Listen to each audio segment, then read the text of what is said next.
నేను మీ వెంకట్. ఈరోజు మన టాపిక్ ప్రపంచంలో ఎదగబోయే టాప్ 5 దేశాల గురించి. ఎందుకంటే ఇప్పటికే రష్యా, అమెరికాని టాప్లో ఉన్నాయి, కానీ రాబోయే 5-10 సంవత్సరాల్లో ఇవి ఖచ్చితంగా డౌన్ అవుతాయి. నెక్స్ట్ ఫ్యూచర్లో మనకి India, Nigeria, China, Indonesia, Brazil ఈ దేశాలు ముందుండబోతున్నాయి. వాటి గురించి పూర్తిగా తెలుసుకుందాం పదండి. ఇప్పుడు మనం చూసే ఈ 5 దేశాలు సూపర్ పవర్ కాబోతున్నాయి. ప్రస్తుతం ఈ రష్యా, అమెరికా దేశాలు డౌన్ అవబోతున్నాయి 10 సంవత్సరాల్లో. ఎందుకో తెలుసా? ఇది మాట్లాడుకుందాం ఈ వీడియోలో పూర్తిగా. ముందుగా మన టాపిక్ సూపర్ పవర్ అంటే ఏంటి? సూపర్ పవర్ అనగా ఎకనామీ, పాపులేషన్, ఇంకా టెక్నాలజీ. మనకి ఎకనామీ ఎంత ముఖ్యం అంటే, మనకి ఆర్థిక పరిస్థితి బాగుంటేనే దేశం అనేది చాలా అభివృద్ధిలో ఉంటుంది. అలాగే జనాభా కూడా చాలా కంట్రోల్లో ఉండాలి, దాంతోపాటు ఎంప్లాయీస్ కూడా ఉండాలి. మనం అనుకున్నట్టు ముందుగా రష్యా, అమెరికా టాప్లో ఉన్నాయి కదా. అయితే రష్యా, అమెరికా టాప్ల నుంచి కదిలిపోతున్నాయి. రాబోయే 10 సంవత్సరాల్లో ఈ 5 దేశాలు మాత్రం ఖచ్చితంగా టాప్లో ఉంటాయి. అందులో మనం మాట్లాడుకుందాం ఈ 5 దేశాల గురించి. ముందుగా వాటి పేర్లు చెప్తా చూడండి: ఇండియా, చైనా, బ్రెజిల్, నైజీరియా, ఇంకా ఇండోనేషియా. అయితే మనం ఒక్కొక్క దేశం గురించి, వాటి వివరాలు, వాళ్ళ బలం ఏంటో తెలుసుకుందాం. ముందుగా మన ఇండియా గురించి మాట్లాడుకున్నట్టయితే, ప్రపంచంలో పనిచేసే ప్రతి కంపెనీలో ఏదో ఒక ఇండియన్ బ్రెయిన్ అనేది పనిచేస్తూనే ఉంటుంది. అదే మన ఇండియన్ పవర్. ఎందుకంటే ఇండియాలో అత్యధికంగా యువ జనాభా ఉన్న దేశం మన ఇండియా ఒక్కటే. 65% మంది 35 ఏళ్ల లోపే ఉన్నారు మన జనాభా.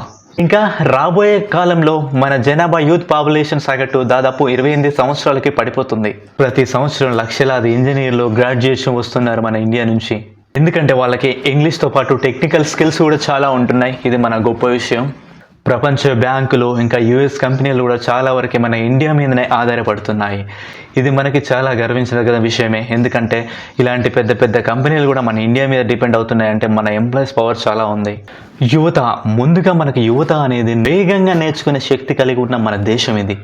ఐటీ రంగంలో గ్లోబల్ కనెక్టివిటీ చాలా కలిగి ఉంది. అలాగే ఫ్రీలాన్సింగ్, ఇంకా రిమోట్ జాబ్స్ అనేవి చాలా ఉన్నాయి మనకి. నాసా, సిలికాన్ వ్యాలీలో కూడా మన ఇండియానే టాలెంట్ కలిగి ఉంది. ప్రపంచ టెక్ డిజైన్లలో కూడా మన ఇండియా పాత్ర చాలా ఉంది. ఇది కూడా మన గొప్ప విషయమే. అయితే మన ఇండియా భవిష్యత్తులో రాబోయే 2030 తర్వాత మన ఇండియా టెక్నాలజీ రంగంలో ఎలా ఉంటుందో మనం తెలుసుకుందాం.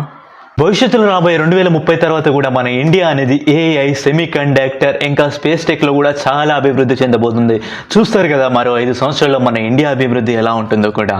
అయితే మన ఇండియా ఇంకా సూపర్ పవర్ కావాలంటే మీకున్న ఆలోచనలకి తప్పకుండా కామెంట్ చేయండి. వెతుకుదాం ఇంకెన్ని ఆలోచనలు వస్తాయో. రెండో స్థానంలో చైనా. 1980లలో చైనా అనేది ఓపెన్ ఎకనామీ కలిగి ఉన్న దేశం చైనా. చైనా దేశం ఎక్స్పోర్ట్ పాలసీ కూడా కలిగి ఉంది. ఫారెన్ కంపెనీస్ కూడా ఈ చైనాకనే ఫుల్ సపోర్ట్ ఉన్నాయి. ఎందుకంటే విదేశాలు కూడా ఈ చైనా మీద చాలా ఆధారపడి ఉంటున్నాయి. అందుకే చైనా మ్యానుఫ్యాక్చరింగ్లోనే నెంబర్ 1 స్థానం కలిగి ఉంది. ప్రపంచ అన్ని బ్రాండ్స్ కూడా చైనాకే వచ్చాయి.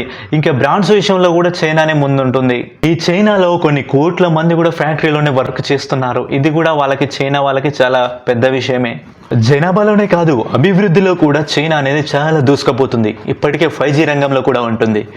మన దేశంతో పోల్చుకుంటే చైనా దేశం ఎలా అంటే, అక్కడ చైనా అనేది చిప్ వాళ్ళు తయారు చేసుకుంటున్నారు. అలాగే మెటీరియల్ కూడా అక్కడే తయారు చేసుకుంటున్నారు. మెటీరియల్ ప్లస్ చిప్ రెండు కలిపి వాళ్ళే అసెంబుల్ చేసుకుంటున్నారు.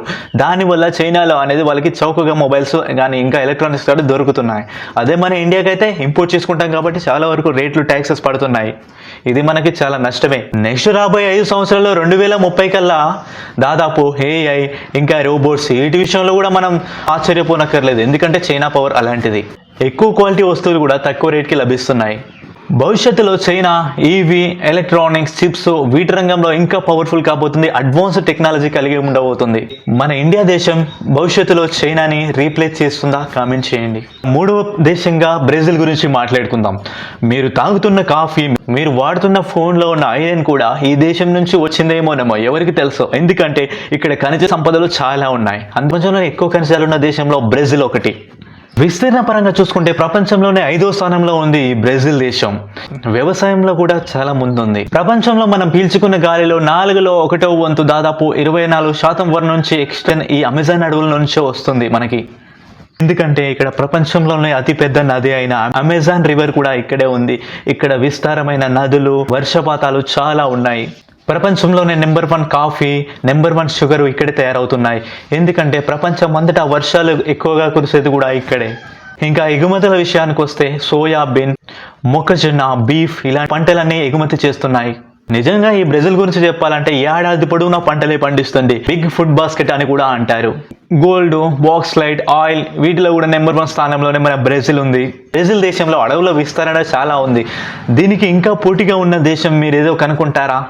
4th పాయింట్కి వస్తే నైజీరియా దేశం ఎంత పవర్ఫుల్ అంటే అసలు మీరు నమ్మలేరు.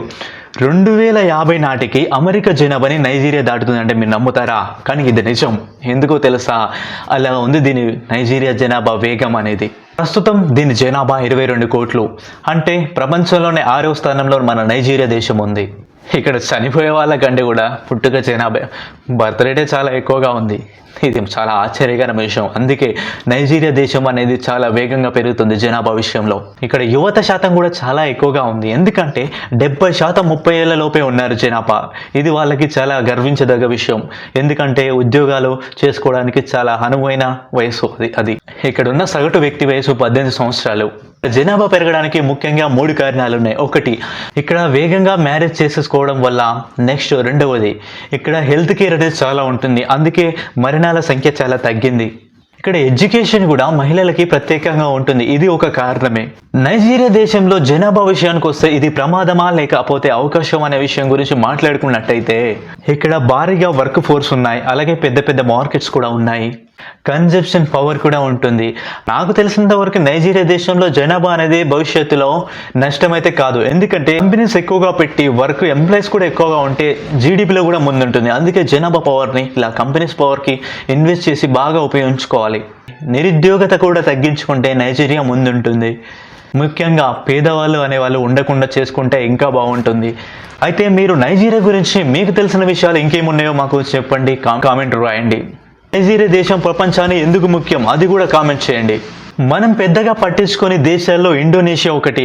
కానీ ఇండోనేషియా అనేది రాబోయే 5 నుంచి 10 సంవత్సరాల్లో గేమ్ చేంజర్ అవుతుందని మీకు నమ్మగలరా? చెప్తా చూడండి. ముందుగా మనం బాధాకర విషయానికి వస్తే ఇండోనేషియా రాజధాని అయిన జకార్తా ఇప్పుడు మనకి దాదాపు సముద్రంలో మునిగిపోయే స్థితికి వచ్చేసింది. గ్రీన్ క్యాపిటల్ నిర్మాణంలో కూడా ఇండోనేషియా ముందుంటుంది. గవర్నమెంట్, ఐటీ, మ్యానుఫ్యాక్చరింగ్ జాబ్స్ అనేవి చాలా రాబోతున్నాయి. భవిష్యత్తులో ఇండోనేషియా రీడిజైనింగ్ చేసుకోబోతుంది. ఇంకా మనం ఎలక్ట్రానిక్స్ విషయానికి వస్తే ఈవీ అండ్ బ్యాటరీస్ కంపెనీలు కూడా చైనా, కొరియా దేశాలు వచ్చి ఇండోనేషియాలోనే పెట్టుబడులు పెడుతున్నాయి. ఇక్కడ కూడా ఇండోనేషియాకి చాలా లాభాలు వచ్చే అవకాశం ఉంది. చైనా నుంచి చాలా కంపెనీలు బయటకు వస్తున్నాయి. అవి దాదాపు ఇండోనేషియాకే వచ్చే ఛాన్స్ ఉంది. ఇది కూడా వాటికి ప్లస్ పాయింట్గా మారే ఛాన్స్ ఉంది. ఇక్కడ జనాభా విషయానికి వస్తే ప్రపంచంలోనే ఎక్కువగా ఉన్న దేశాల్లో ఇది ఒకటి. 27 కోట్ల జనాభా. ఇక్కడ యూత్ కూడా చాలా ఎక్కువగా ఉంటుంది. ఇండోనేషియా 2030 నాటికి 10వ స్థానానికి వెళ్ళిపోతుంది ఎకనామీ విషయంలో. అది కూడా మనకి గొప్ప విషయమే. ఆసియాలోనే సూపర్ పవర్ దేశాల్లో ఇండోనేషియా కూడా రాబోతుంది. భవిష్యత్తులో మన ఇండియాకి పూర్తిగా పోటీ ఇస్తుందా లేకపోతే వెనకబడిపోతుందా అన్న విషయాన్ని మీరు కామెంట్ చేయండి. తెలుసుకున్నారు కదా అన్ని దేశాల గురించి గొప్ప విషయాలు. భవిష్యత్తులో ఎలా విద్యా రంగంలో, ఇంకా ఆర్థిక రంగంలో, ఇంకా ఐటీ, మ్యానుఫ్యాక్చరింగ్ వీటన్నిటిలో ముందుండబోతున్న దేశాల గురించి మీరు విన్నారు కదా. అయితే మీకు ఈ దేశాల్లో ఏ దేశం ఎక్కువగా నచ్చింది, ఏ దేశం ఎక్కువగా అభివృద్ధి చెందబోతుంది, మరో 5 సంవత్సరాల్లో ఎక్కడ మీకు అభివృద్ధి అనేది కనబడుతుందో ఒకసారి కామెంట్ చేయండి. మరిన్ని విషయాల కోసం మన ఛానల్ని సబ్స్క్రైబ్ చేయండి. ఖచ్చితంగా మీకు మంచి టాపిక్స్ అనేవి ముందు తీసుకొస్తుంటాను. Thank you.